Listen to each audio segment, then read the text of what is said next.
তাকওয়া, এটা হচ্ছে the essence of Islam. What is তাকওয়া? তাকওয়া মানে কি? তাকওয়ার সংজ্ঞা অনেকে অনেক ভাবে দিয়েছেন। আমি সরাসরি সাহাবাদের কাছ থেকে একটা সংজ্ঞা আপনাদের শোনাচ্ছি। ওমরে ফারুক রাদিয়াল্লাহু তাআলা আনহু উবাই ইবনে কাব রাদিয়াল্লাহু তাআলা আনহুকে জিজ্ঞেস করেছিলেন, ইয়া উবাই মা হুয়া তাকওয়া? হে উবাই, তাকওয়া কি? তাকওয়া কাকে বলে? উবাই ইবনে কাব তিনি প্রশ্নের উত্তর না দিয়ে উনিও আবার প্রশ্ন ছুড়লেন। তিনি বললেন, ইয়া আমিরাল মুমিনিন, আমা সালাকতা তরিকান যা শাউক? আপনি কি কাঁটাযুক্ত রাস্তা দিয়ে মরুভূমিতে কখনো হেঁটেছেন?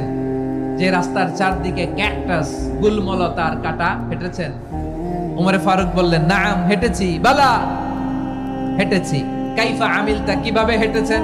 ওমরে ফারুক বললেন, শাম্মারতু ওয়াজতাহাদতু, আমি আমার জামা, জুব্বা আর চাদর আটোসাটো করে গায়ের সাথে এমন ভাবে মিলিয়ে রেখেছি, এমন সাবধানে হেঁটেছি যাতে করে মরুভূমির ক্যাকটাসের গুলমলতার কাঁটা আমার গায়ে বিঁধে না যায়।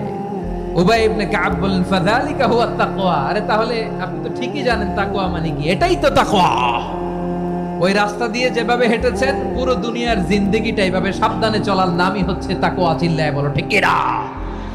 এই দুনিয়াতে পাপ পঙ্কিলতা থাকবে, শয়তানির হাতছানি থাকবে, অপরাধ প্রবণতা থাকবে, নফসের খায়েশ থাকবে, অন্যায়ের হাতছানি থাকবে।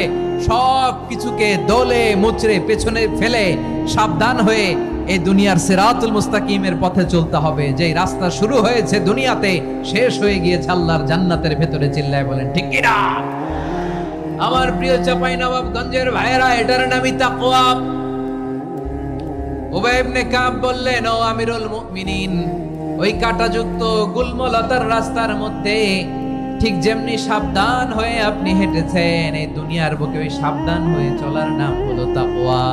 সুবহানাল্লাহ।